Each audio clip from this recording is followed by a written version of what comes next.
वसुदेवसुतं देवं कंसचाणूरमर्दनं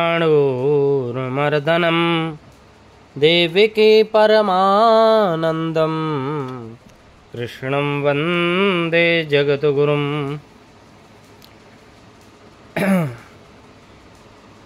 श्री हरि। हम लोग पिछले दिवस भक्ति देवी के जीवनी को श्रवण कर रहे हैं और नारद जी जैसे महान आत्मा श्री भक्ति देवी के पास जाकर के और भक्ति देवी के दुख का कारण पूछते हैं।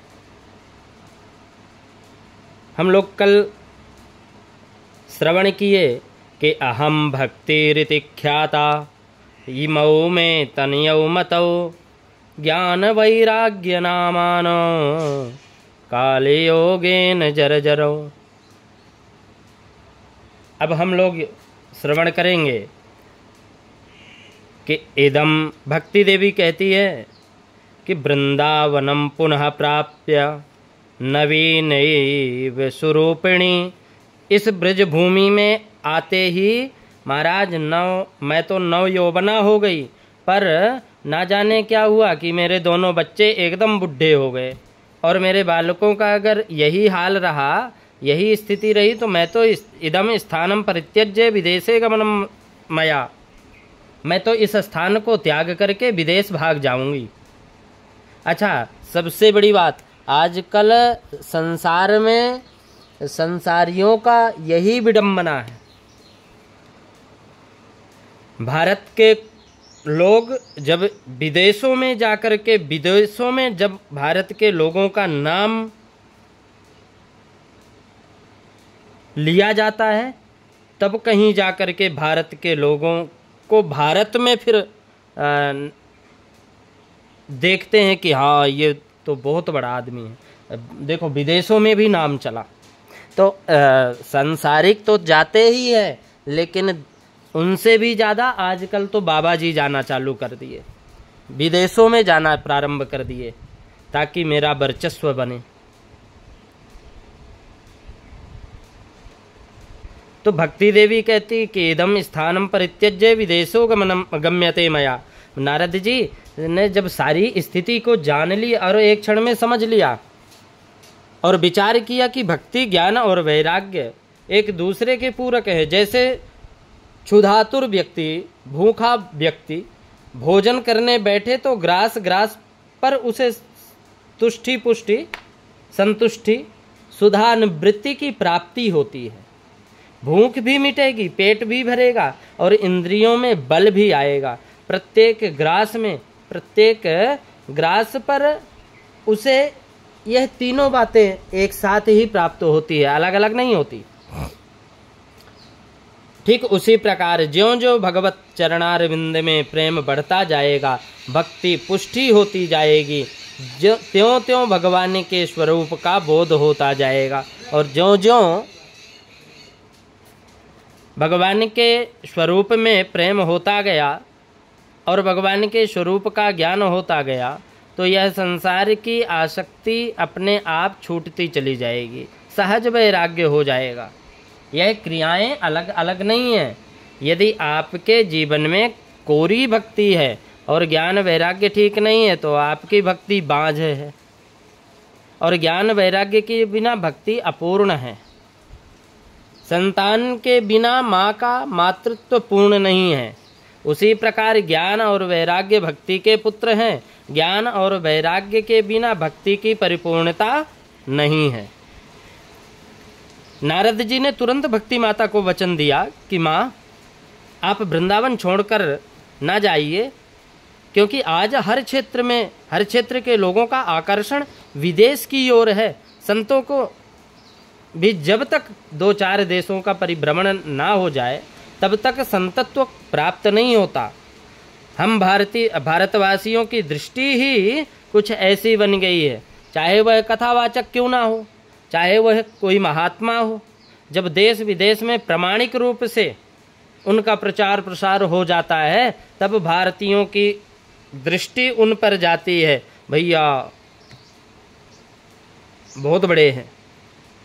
तब भक्ति मैया ने भी जब यही बात कही, तब नारद जी ने कहा कि माता जी ऐसा आप मत कीजिए, सतयुग द्वापर और त्रेता में तो बड़े आनंद से आप रहीं, और अब घोर कलयुग आ गया है। कलयुग में सब सदाचार लुप्त होता चला जा रहा है। तेन लुप्तः सदाचारो योग मार्ग तपांसि चा।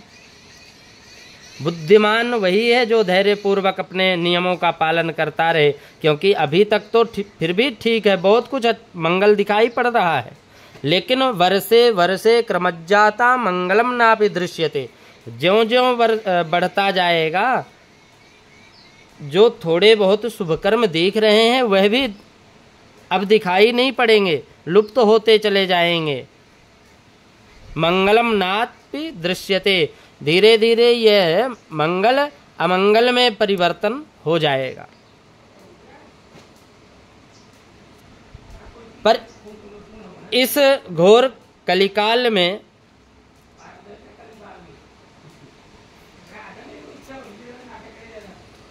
आप इस श्रीधाम वृंदावन की भूमि में इस प्रकार से नव युवती बनकर नाच रही हो। मैं तो कहता हूं कि धन्य है यह ब्रजभूमि, जहां इस कलिकाल में भी आपका इतना सम्मान है। वृंदावनम वृंदावनस्य संयोगात् पुनस्त्वं तरुणी नवा।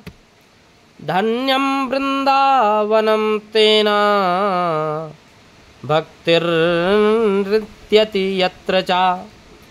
ब्रजभूमि धन्य है जहाँ पर इस कलिकाल में भी भक्ति का इस प्रकार आदर किया जा रहा है, जहाँ आप नाच रही हैं। भक्ति मैया ने पूछा, बाबा एक बात बताओ, कलयुग यदि इतना दुष्ट है तो परीक्षित ने इसको दंड क्यों नहीं दिया?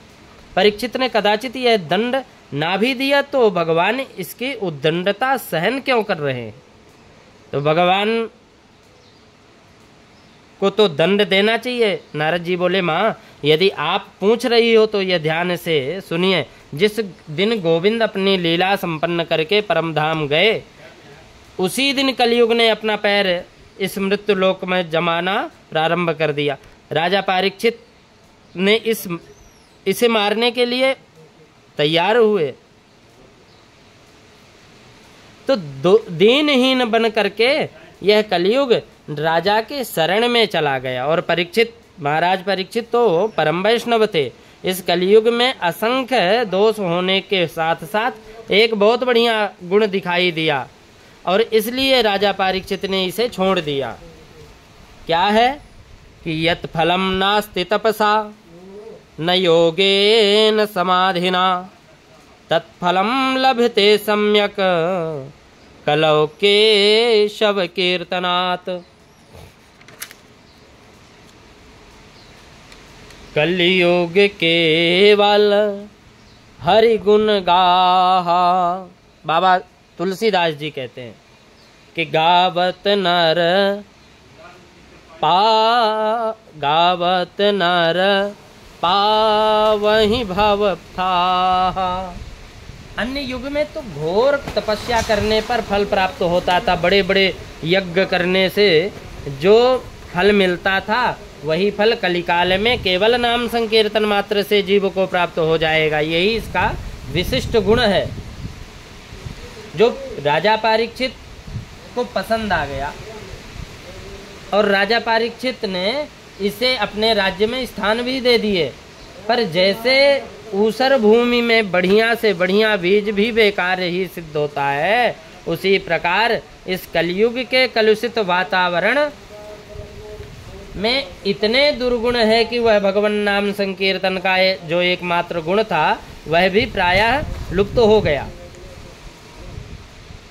कलयुग में भागवत की कथाएं तो बहुत होती हैं, पर भागवत के अर्थ पर किसी का ध्यान नहीं जा रहा है। भागवत से अर्थ कैसे प्राप्त हो, भागवत से धन कैसे प्राप्त हो, उसी पर दोनों की दृष्टि है, क्या श्रोता तो क्या वक्ता।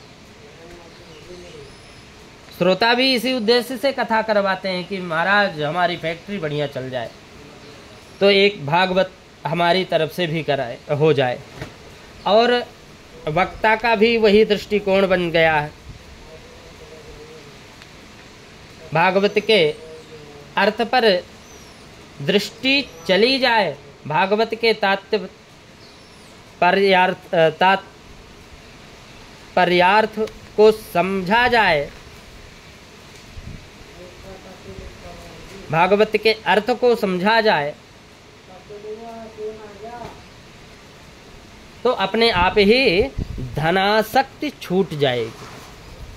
भागवत से अर्थ, भागवत का अर्थ क्या है, वास्तविक यदि समझा जाए तो धनासक्ति छूट जाएगी।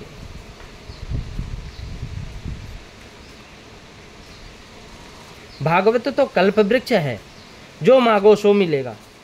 जो व्यापार बढ़िया चलाना चाहते हैं उसका व्यापार खूब चलेगा।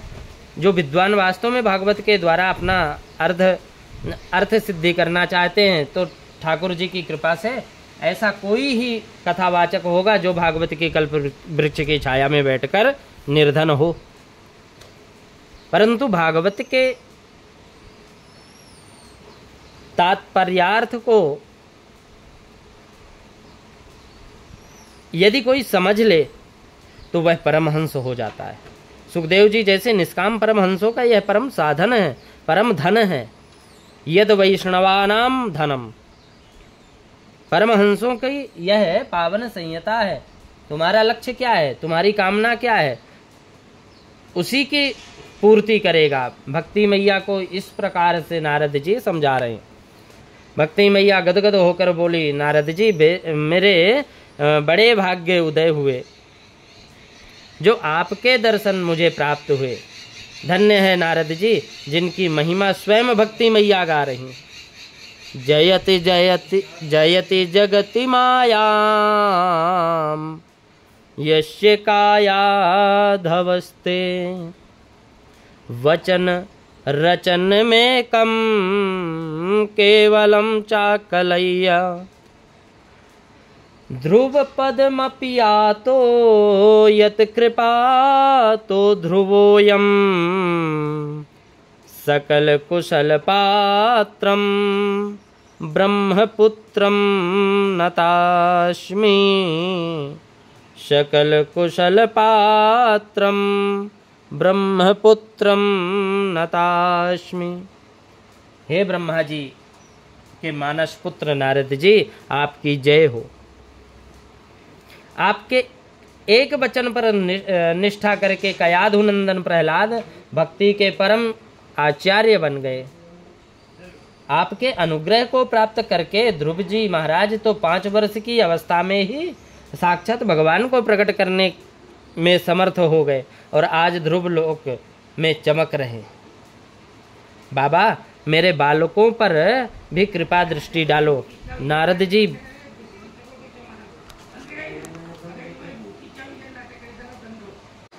जी बोले, माता जी आप इतनी दुखी क्यों हो रही हो?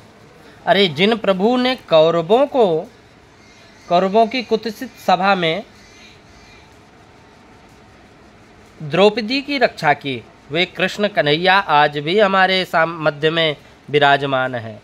स कृष्ण क्वापिनो गतः, वे कहीं चले नहीं गए बल्कि आज भी भक्तों के हृदय में विराजमान हैं। इसलिए आपको किसी प्रकार की चिंता करने की कोई आवश्यकता नहीं है। श्री कृष्ण भगवान का स्मरण करो। श्री कृष्ण चरणाम्भोजम स्मर दुखम गमिष्यते। आप तो गोविंद के पाद पद्मों का स्मरण करो, चरण कमलों का स्मरण करो, दुख अपने आप ही भाग जाएगा। हरि स्मृति ही सर्व विपद मोक्षणम। गोविंद की स्मृति सारी विपत्तियों से अपने आप ही मुक्ति दिला देती है। इसलिए माता जी गोविंद के चरण कमलों का ध्यान किया करो। देवर्षि नारद जी ने बहुत समझाया, आप तो गोविंद के चरण कमलों का ध्यान करो, दुख अपने आप भाग जाएगा। फिर आप तो इतनी, आप भगवान की तो प्राण वल्लभा हो, प्रियतमा हो, आप जहाँ और जब बुलाओगे प्रभु तो वहाँ दौड़े दौड़े चले आएंगे, चाहे वह कैसा भी घर हो, कितना भी पतित का घर क्यों ना हो। त्वया हूतस्तु भगवान याति नीच ग्रहेष्वपि, जहाँ जहाँ भक्ति महारानी वहाँ वहाँ भगवान विराजमान रहते हैं। चाहे वह व्याध का घर क्यों ना हो, चाहे बहेलिया का घर क्यों ना हो, चाहे रैदास का घर क्यों ना हो, मीरा का घर क्यों ना हो, किसी का भी घर हो, गजेंद्र का हृदय हो, बानर भालू का हृदय हो, भक्ति जहाँ है वहाँ भगवान आए बिना नहीं रह पाते। प्रियतम प्रभु अपनी प्राणवल्लभा के पीछे लगे रहते हैं। इस प्रकार भक्ति की बड़ी महिमा नारद जी ने समझाई। एक बार मुझे याद है, जन्मभूमि में बहुत छोटे थे हम लोग, उस समय एक कुत्ता एकादशी किया करता था। एक तालाब रहता था, उस तालाब में पंडित जी एकादशी किया करता था कुत्ता। हम लोग छोटे थे, जब स्कूल में पढ़ने जाया करते थे, जब देखते थे तो वो जब 11 आए, एकादशी आए, तो वो कुत्ता स्नान करे, और स्नान करने के बाद वो फिर भोजन नहीं करता था, कभी नहीं करता था। जो पाले थे वो, और कभी भोजन नहीं किया। कितना भी उसके सामने कुछ भी डाल दो, कभी भी नहीं, शाम को भी नहीं। फिर द्वादशी के दिन वो जो भी देते थे वो पाता था।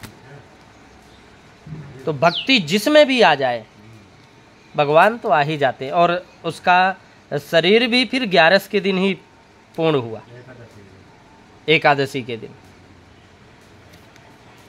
और वो और कहीं नहीं था, वो था पंडित जी के यहाँ। पंडित श्री अभी जो वर्तमान है इंद्रमण प्रसाद गौतम जी, उनके यहाँ। बहुत अच्छा, मुझे याद आया कि बहुत पहले की बात है, करीब ये बात है 19-20 साल पहले की, बल्कि 22 साल पहले की। हाँ, तो इसलिए भक्ति देवी जहाँ भी जाए भगवान वहाँ पहुँच जाते हैं। और ठाकुर जी की ऐसी कृपा, 11 को ही उसका शरीर भी पूरा हुआ। अब नारद जी समझाए, ज्ञान और वैराग्य को स्वस्थ करने का प्रयास करने लगे। ज्ञान और वैराग्य के पास आकर के नारद जी ने बड़े बड़े दिव्य वेद मंत्रों का पाठ किया, और चारों वेद को सनई सुना भी दिए, धीरे धीरे सुना दिए। लाभ हुआ नहीं। उपनिषदों को भी सुना दिए, फिर भी लाभ नहीं हुआ। सबका सार भगवत गीता भी सुना दिए, वह भी एक बार नहीं। गीता पाठैर मुहुर्मुहु, मतलब बार बार, अनेक बार भगवत गीता का पाठ सुनाया। थोड़ी चेतना तो आती थी, लेकिन परंतु फिर से वो गिर जाए। अब नारद जी को चिंता होने लगी कि ज्ञान प्रबुद्धताम शीघ्रम रे वैराग्य प्रबुद्धताम। ज्ञान खड़े हो जाओ, वैराग्य खड़े हो जाओ। बहुत प्रयत्न किए नारद जी, कोई लाभ नहीं दिखा। तो नारद जी को चिंता हो उठी, और उदास होकर मन में विचार करने लगे, अब क्या करूं। मेरे तो औषधालय में जितनी चूर्ण चटनी थी सब चटा दी, इन दोनों का स्वास्थ्य ठीक नहीं हुआ। अब कौन सी दवा लाई जाए। उसी समय आकाशवाणी हुई कि व्योम वाणी तदैवा भून्मा ऋषे खिद्यतामिति उद्यमः सफलेस्तेयं भविष्यति न संशयः। व्योमवाणी मतलब आकाशवाणी ने दिशा निर्देश दिया, और नारद जी उद्यम करो, कुछ प्रयत्न करो, कुछ प्रयास करो, सफलता अवश्य मिलेगी। नारद जी ने पूछा क्या करूं? तो आकाशवाणी ने कहा, एदतर्थम तु सत्कर्म सुरर्षे त्वं समाचर।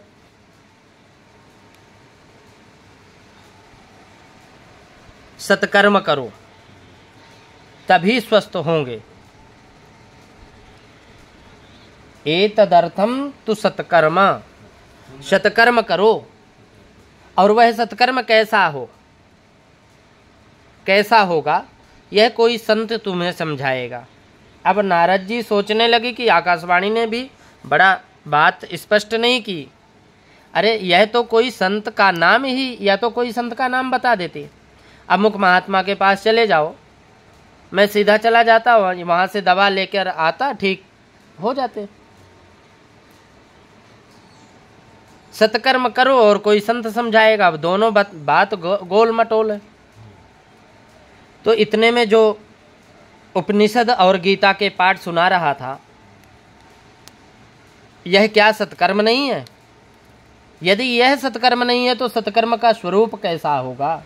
और संत समझाएगा तो चलो ढूंढते हैं संत, कोई ना कोई तो मिलेगा। नारद जी निकल पड़े, जो महात्मा मिलता उसी को प्रणाम करते। नारद जी कहते, महाराज बताइए सत्कर्म क्या है, किसे कहते हैं? छोटे मोटे महात्मा तो वैसे भी नारद जी से हाथ जोड़ लेते थे और कहे, नारद जी ब्रह्मा जी के पुत्र आप हो, सारे ब्रह्मांड में तुम्हारी गति, और इतना दुनिया भर में घूमने वाले महात्मा हमसे आकर के पूछे कि सत्कर्म क्या है, किसे कहते हैं, हम क्या बताएंगे? और जो बहुत प्रतिष्ठित महात्मा, महंत महात्मा श्री महंत थे, वे अपनी इज्जत बचाने के लिए इशारा कर देते थे कि आजकल हमारा मौन व्रत चल रहा है, मौन खुलेगा तब बताएंगे।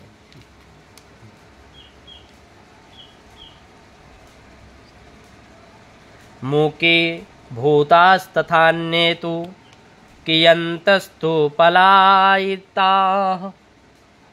कुछ मौन व्रत लेकर के बैठ गए, कुछ दाएं बाएं हो गए, इधर उधर हो गए। नारद जी को समुचित उत्तर देने वाला कोई महात्मा नहीं मिला। अब नारद जी को और ज़्यादा परेशानी बढ़ी, चिंता हुआ। नारद जी चिंतित हुए कि क्या किया जाए। तो सामान्य कोई व्यक्ति अगर पूछे कोई डॉक्टर से,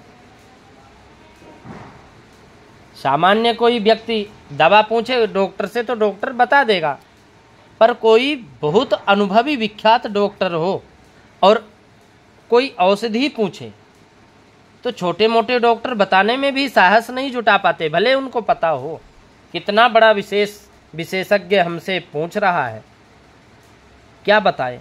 तो नारद जी कोई अपने में कम संत थोड़ी थे, वो महान संत थे, वो देव ऋषि हैं, वो ब्रह्मा जी के मानस पुत्र हैं। उनको बताने वाला कोई ऐसे थोड़ी साहस करेगा।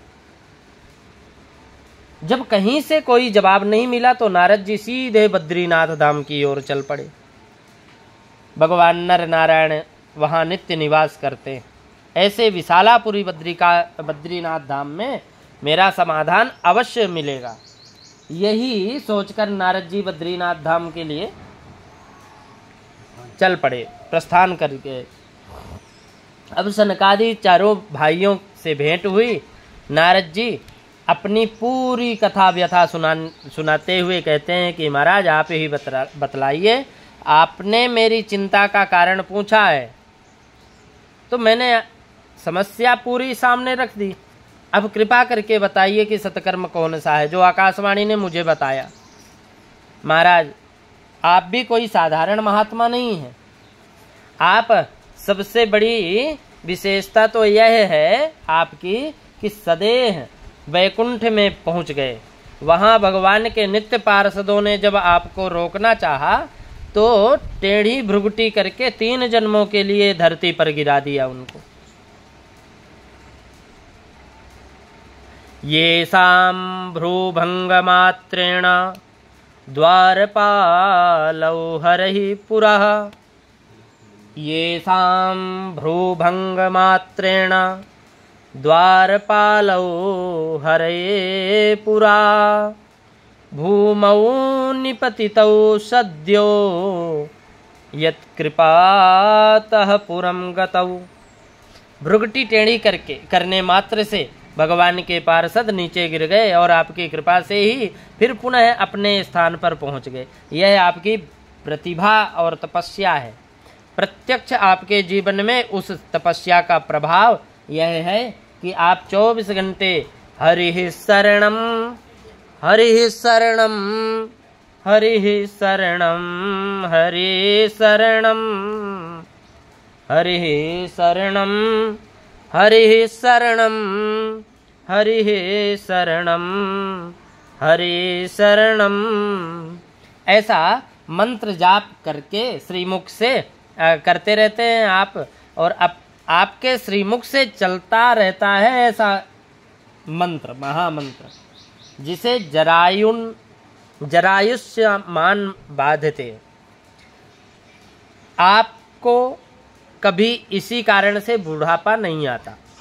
पूर्वजों के भी पूर्वज हो गए, पर आप 5 साल से कभी 6 साल के नहीं हुए।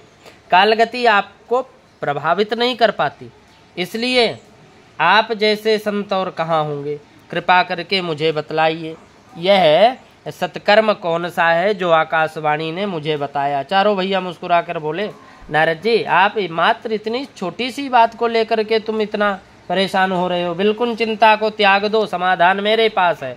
माँ चिंताम कुरु देवर्षे हर्षं चित्ते समावह उपायः सुख साध्योत्र वर्तते पूर्व एव ही। सनकादियों ने कहा कि जो सत्कर्म आकाशवाणी ने कहा था वह कोई नहीं बल्कि श्रीमद्भागवतालाप सतुगीतः सुकादिभिः।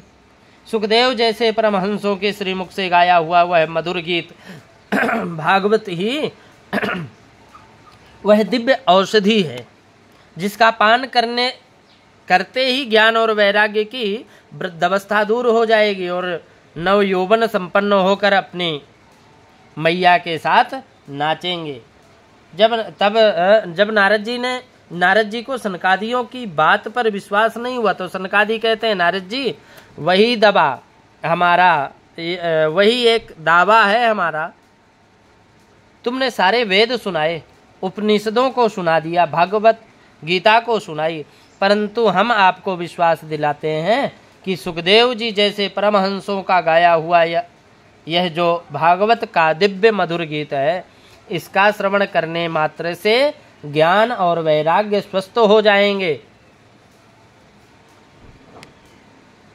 उनकी सारी बीमारी दूर हो जाएगी। नारद जी बोले, महाराज भागवत तो मैंने भी पढ़ा है। मेरे पिता ब्रह्मा जी, तो देखना एक बार, ब्रह्मा जी ने ही मुझे भागवत का अध्ययन कराया था, इसलिए मैं जानता हूँ कि भागवत में जो भी व्याख्याएं हैं वह सब वैदिक सूत्रों का ही व्याख्या है। वेद रूपी वृक्ष का ही तो फल है श्रीमद् भागवत। अब जब वेद उपनिषद सुनाने से कुछ नहीं हुआ तो वेदों की व्याख्या करने वाले ग्रंथ श्रीमद् भागवत से भला क्या लाभ होगा। सनकादिक मुस्कुराए और बोले कि नारद जी, कोई आम का मीठा फल खाने वाला यह कहे कि वाह फल कितना सुंदर है, और जब इतना सुंदर इतना मधुर फल है तो वृक्ष भी कितना सुंदर होगा, कितना मधुर होगा। अब जिसने इसको पैदा किया और फल को त्याग कर कोई वृक्ष चबाने लग जाए तो यह माधुर्य रस मिलेगा क्या? कभी नहीं मिलने वाला। स्वाद लेने के लिए फल का ही सेवन करना पड़ता है, तो वृक्ष में वह स्वाद नहीं मिलेगा। दूध से घी निकाला जाता है, पर जो काम घी कर देता है वह दूध नहीं कर सकता। घी बढ़िया बढ़िया पूड़ी सेकते सेकते घी खत्म हो जाए और यदि तर्क दे कि बची हुई पूड़ी दूध से निकाले तो कभी निकल सकती है? कभी नहीं निकल सकती। पर दूध से कुछ नहीं होने वाला। गन्ना का रस ही शक्कर बनता है, पर जो मिठाइयाँ शक्कर से बनती हैं वह गन्ने के रस से नहीं बनती। इस प्रकार विविध दृष्टांतों से जब सनकादियों ने नारद जी को समझाया तो नारद जी की शंका तुरंत दूर हो गई और नारद जी हाथ जोड़कर बोले, भैया आप, अब मैं समझ गया कि पढ़ लिख कर कोई कितना भी बड़ा पंडित बन जाए, पर आप जैसे महापुरुषों का सत्संग जब तक नहीं करेगा तब तक शास्त्रों का रहस्य समझ में नहीं आ सकता। आप जैसे महात्मा महान संतों का दर्शन भी ऐसे नहीं मिल जाता। भाग्योदयेन बहुजन्म समर्जितेन सत्संगमं च लभते पुरुषो यदा वै अज्ञान हेतु कृत मोह मदांधकार नाशं विधाय हि तदोदयते विवेकः। इसी जन्म के भाग्य से नहीं अपितु कई जन्म जन्मांतरों के जब पुण्य उदय होते हैं, भाग्य उदय होते हैं, तब कहीं जाकर के संतों का सत्संग मिलता है, उससे विवेक जागता है। और जब विवेक का सूर्य उदय हो जाता है ना, तो अज्ञान का सारा अंधकार नष्ट हो जाता है, चला जाता है। इसी प्रकार हमारे गोस्वामी तुलसीदास जी कहते हैं कि बिन सत्संग विवेक न होई, राम कृपा बिनु सुलभ न सोई, आवत यही सर अति कठिनाई, राम कृपा बिनु आई न जाई। सत्संग की सरिता में सराबोर होने का सौभाग्य उसी सत्पुरुष को प्राप्त होता है जिन्हें गोविंद अपनी कृपामयी चुंबक से खींच कर लाते हैं। चाहे वह छुट्टी लिए बैठा रहे, लेकिन भाग्य में नहीं है तो नहीं मिलता। ये भाग्योदयन बहु